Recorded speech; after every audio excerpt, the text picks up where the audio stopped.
बरामदे में बैठी चाय की चुस्की ले रही अपने बच्चों को सामने खेलते हुए निहार रही सरिता अतीत के पन्नों में न जाने कब खो गई।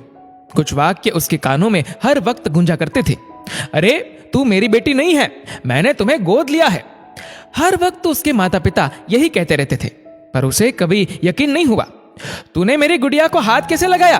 तुम गंदी हो, मुझे नहीं खेलना तुम्हारे साथ। सरिता के छोटे भाई बहन भी हमेशा कहते, जब उनकी शिकायत करने माँ के पास जाती तो उल्टा उसे ही डांट पड़ती। पर छोटी सी उम्र में यह सब कहां समझ आता। जब से होश संभाला उन्हें ही माँ पापा के रूप में देखा, पर जब उसके छोटे भाई बहन हो गए सब बदल सा गया। लाड प्यार के साथ सब कुछ, नए कपड़े और खिलौने तो सिर्फ छोटे भाई बहन को मिलते। सरिता के हिस्से उनकी पुरानी चीजें ही आती, स्कूल बैग हो या टिफिन बॉक्स। समझ ही नहीं पा रही थी आखिर उसके साथ ये सब क्या हो रहा है। धीरे धीरे बड़ी होती गई। फिर एक दिन अचानक उसने गलती से अपने जन्म प्रमाण पत्र देख ली, जिसमें उसके माता पिता का नाम कुछ और ही था। रोते रोते उसे हाथ में लिए दौड़ती हुई माँ के पास गई। माँ ने कहा, जब देख ही लिया है तो सुन, तू हमारी बेटी नहीं है। तेरे माता पिता जो हमारे अच्छे दोस्त थे, उनकी एक दुर्घटना में मौत हो गई थी। तू बहुत छोटी थी उस वक्त और हमारी कोई संतान नहीं थी, इसलिए तेरे पापा और मैंने गोद लिया था तुझे। मासूम सी सरिता, उसकी तो जैसे दुनिया ही खत्म हो गई हो। सोचने लगी कि आखिर मेरा अस्तित्व ही क्या है, मैं कौन हूं, क्या हूं।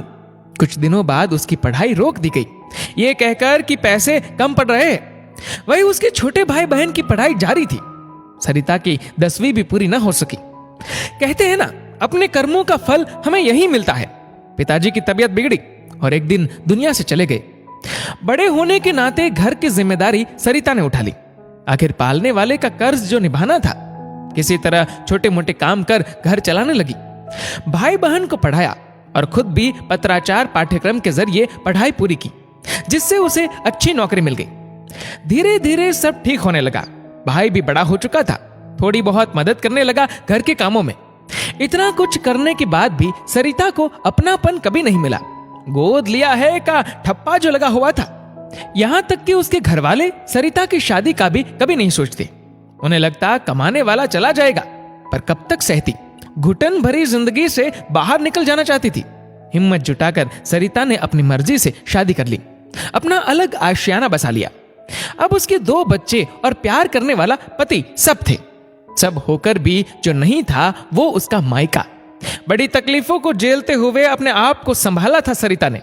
अपने अतीत के बारे में सोचती तो उसके रोंगटे खड़े हो जाते थे। खेलते हुए बच्चों की आवाज सुन सरिता अतीत से वापस लौट आई। माना कि पालने वाला जन्म देने वाले से बड़ा होता है, पर पाल कर एहसान जताना कहां का बड़प्पन। इससे अच्छा होता अनाथ कहलाना। कम से कम अपनेपन की उम्मीद न होती। अगर किसी को अपना बनाना चाहते हैं तो दिल से अपनाएं, वरना ना अपनाएं।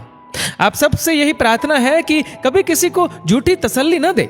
आधे अधूरे मन से बच्चे गोद न ले, क्योंकि हृदय में जो बातें घर कर जाती है वो जीवन भर दर्द देती है।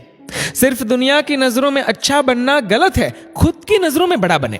दोस्तों, इस वीडियो को लेकर आपकी क्या राय है नीचे कमेंट करके जरूर बताएगा। और अगर आपको वीडियो अच्छा लगा हो तो इस वीडियो को लाइक करेगा, शेयर करेगा ज्यादा से ज्यादा लोगों तक। और ऐसे ही और भी इंस्पिरेशनल वीडियोस के लिए सब्सक्राइब करें हमारे यूट्यूब चैनल को और फेसबुक पर फॉलो करें हमारे पेज को। धन्यवाद।